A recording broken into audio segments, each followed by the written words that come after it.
Hello everyone. Today I am going to solve question 1.29 of the first chapter of your NCERT.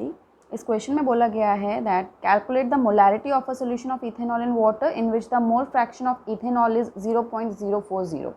Okay तो इसमें दो concentration terms हैं. The first one is molarity and the second one is mole fraction. So before solving the question हमें इन दोनों concentration terms के बारे में पता होना चाहिए. What exactly do they mean? Okay. So mole fraction जो फर्स्ट कॉन्सेंट्रेशन टर्म है that is equal to number of moles of component upon total number of moles. Okay so this is the formula that you should remember. And इसको थोड़ा और अगर हम detail में समझें so it is something like this. Like if we have any solution जिसमें कि बहुत सारे सॉल्यूट होते हैं, एक सॉल्वेंट होता है, तो उसके लिए भी हम मोल फ्रैक्शन निकाल सकते हैं. बट फॉर दिस क्वेश्चन आप बाइनरी सॉल्यूशन को पहले समझिए. Binary solution is any solution having just two components. That is why by इसमें है ये टर्म. सो बाइनरी सॉल्यूशन में दो कंपोनेंट्स होते हैं जस्ट ए एंड बी, जिनमें से कि एक सॉल्यूट होता है और दूसरा सॉल्वेंट होता है. सो majority of the questions that you will come across will be revolving around the binary solutions only. Okay तो ये वाला जो क्वेश्चन है ये भी बाइनरी सॉल्यूशन के बारे में ही है. सो अगर हमारे पास दो कंपोनेंट्स हैं किसी भी सॉल्यूशन में, जिनमें से कि एक अगर सॉल्यूट है और दूसरा सॉल्वेंट है, तो जो मोल फ्रैक्शन होगा इनका इंडिविजुअली निकाला जाता है. जैसे अगर हम मोल फ्रैक्शन ए का निकालेंगे ऐसे हम मोल फ्रैक्शन बी का निकाल सकते हैं यूजिंग दिस फॉर्मूला. तो जो मोल फ्रैक्शन ऑफ ए हो जाएगा वो बनेगा आपका इस फॉर्मूले के अकॉर्डिंग. मोल फ्रैक्शन जो ए का है, मोल फ्रैक्शन को काई से रिप्रेजेंट करते हैं, तो chi A is equal to number of moles of that component, मतलब ए के number of moles upon total number of moles. Total का मतलब क्या हुआ, पूरे के पूरे सॉल्यूशन में दो ही कंपोनेंट्स हैं ए एंड बी, तो इसलिए हम टोटल नंबर ऑफ मोल्स कैसे लिखेंगे, N A plus N B. So similarly आप मोल फ्रैक्शन ऑफ बी भी लिख सकते हैं, right. So that will be chi b is equal to nb upon na plus nb. Okay.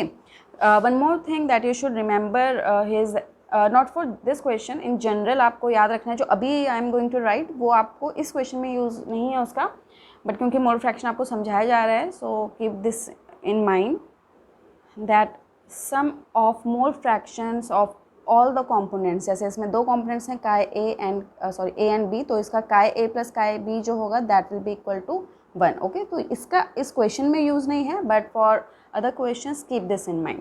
Now moving on to the next concentration term, mole fraction. I hope आपको समझ में आ गया होगा. So the next concentration term is molarity. Molarity जो होती है that is equal to the number of moles of solute divide by volume of solution in litre. Okay तो यानी कि अगर आपके पास सॉल्यूट है एंड सॉल्वेंट है, तो solute plus solvent is equal to solution, ये आपको ऑलरेडी पता है. तो अगर पूरे सॉल्यूशन का वॉल्यूम दिया है, कीप दिस इन डिनोमिनेटर, और उसमें से अगर आप सॉल्यूट के नंबर ऑफ मोल्स निकालेंगे उसको न्यूमरेटर में रखेंगे, so the ratio of these two will give you the concentration, that is what we call molarity.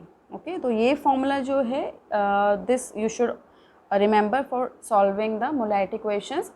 इस क्वेश्चन में, पर्टिकुलर क्वेश्चन में जो चीज़ हम यूज़ करने वाले हैं मोलैरिटी की, वो क्या चीज़ है, let's have a look at that. अगर किसी सॉल्यूशन की आपको मोलैरिटी गिवन है, for example I have taken molarity of a solution here as 5 molar या फिर 5 मोल्स पर लीटर, तो ये 5 मोलर हो चाहे 5 moles per litre, both mean कि वो उसकी मोलैरिटी गिवन है. ओके तो अगर किसी की मोलैरिटी कुछ भी दी है, यहाँ पे जैसे 5 मोलर दी है, तो देखिए इसका मीनिंग क्या होता है. इट मीन्स कि सॉल्यूट के 5 मोल्स प्रेजेंट हैं सॉल्यूशन के 1 लीटर में. इस फॉर्मूले के अकॉर्डिंग अगर आप देखें 5 moles of solute in 1 litre of solution. Okay always remember this. आपको कोई भी क्वेश्चन मोलैरिटी से रिलेटेड होगा, ये चीज़ आपको बहुत काम आएगी. ठीक है, तो अगर 5 मोलर है तो मतलब 5 moles of solute in 1 litre of solution.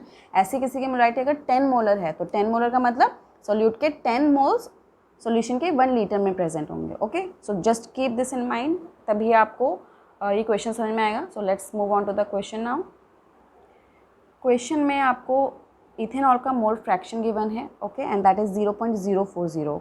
अभी बात करी हमने कि क्योंकि ये बाइनरी सॉल्यूशन है, बाइनरी सॉल्यूशन का कैसे पता चला हमें, बिकॉज इसमें इथेनॉल इज़ अ सॉल्यूट जिसको आपने वाटर में मिक्स किया है and then you got the solution. तो इसमें ethanol is the solute and water जो है दैट इज़ द सॉल्वेंट.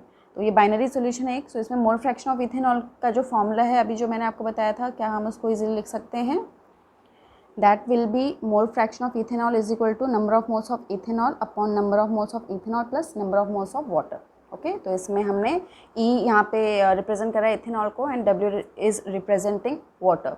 सो इसके बाद नेक्स्ट स्टेप इज़, ये याद रखिए कभी भी आपको ऐसी कुछ इक्वेशन मिलती है जिसमें सॉल्यूट है and water is the solvent, in most of the questions you will see कि हमें number of moles of water already पता होते हैं. ठीक है, ये आपको डायरेक्टली याद रखना है कि हमें NW क्या लेना होता है, बट क्योंकि आप फर्स्ट टाइम ऐसा कुछ क्वेश्चन देख रहे हो सो आई विल एक्सप्लेन इट कि हमें NW की वैल्यू क्या लेनी होती है डायरेक्टली. सपोज हमारे पास वाटर प्रेजेंट है 1 लीटर. ओके तो 1 लीटर ऑफ वाटर में number of moles of water निकालने हैं अगर हमें, तो इस वाटर में वाटर के बहुत सारे मॉलिक्यूल्स प्रेजेंट होंगे. तो 1 लीटर वाटर में number of moles of water वो कितने होते हैं, that you should remember directly. और इसको हम निकालते हैं by assuming that 1 litre of water is equal to 1 kilogram and 1 kilogram में 1000 ग्राम होते हैं. ओके तो 1 लीटर को आप हमेशा 1000 ग्राम के इक्विवेलेंट कंसिडर करेंगे फॉर ऑल द क्वेश्चंस. इसमें भी 1 लीटर ऑफ वाटर आपको गिवन है एंड देन हमें number of moles of water निकालने थे ना. तो नंबर ऑफ मोल्स का आपको फॉर्मूला पता है, given mass upon molar mass. So ये कुछ ऐसा बन जाएगा, N is equal to given mass upon molar mass. Given mass हमने लिया है 1000 ग्राम एंड वाटर का मोलर मास आपको ऑलरेडी पता होता है. एंड जब आप इसको सॉल्व करेंगे this gives you the value 55.5. तो number of moles of water molecules in 1 litre of water हमेशा आप 55.5 लेंगे एंड इसको हमेशा आपको सॉल्व करके दिखाने की ज़रूरत नहीं है. You can directly right the statement that 1 litre of water contains 55.5 moles of water molecules. Okay so अब इस इक्वेशन पे जाते हैं. तो इक्वेशन कुछ ऐसी बन जाएगी ये वाली इक्वेशन. तो काई ई ऑलरेडी क्वेश्चन में आपको गिवन है तो हमने यहाँ पे वैल्यू रख दी एंड एन ई जो है अभी हमें नहीं पता है. सो इस इक्वेशन के थ्रू हम एन ई की वैल्यू निकालेंगे एंड देन एन डब्ल्यू की वैल्यू हमें ऑलरेडी पता है. उसको सॉल्व करके कुछ ऐसा आएगा, इसको आपने इससे मल्टीप्लाई किया and then after solving you will get the equation something like this. And then इसको अगर हम फर्दर सॉल्व करें so it will become NE minus 0.040, NE will be equal to 2.22 and then 0.96 NE is equal to 2.22, then NE will be equal to 2.22 divided by 0.96 and that will give you 2.31. So that means number of moles of ethanol is equal to 2.31. ठीक है, इतने number of moles of ethanol हमने निकाले हैं. But question अगर आप ध्यान से पढ़ें इसमें calculate the molarity of a solution लिखा है. अब देखिए आपको याद होगा मोलैरिटी का मैंने स्टार्टिंग में भी आपको बताया. मोलैरिटी मीन्स व्हाट, कभी भी 1 लीटर ऑफ सॉल्यूशन में अगर आपने निकाले हैं सॉल्यूट के number of moles so that is what gives you the molarity. तो इसमें हमने नंबर ऑफ मोल्स ऑफ निकाल दिए सॉल्यूट के इन 1 लीटर ऑफ द सॉल्यूशन. सो यानी कि हम बोल सकते हैं that the molarity of the solution is also 2.31 molar. Okay तो जिसमें नंबर ऑफ मोल्स निकाले हैं वही उसकी मोलैरिटी भी है.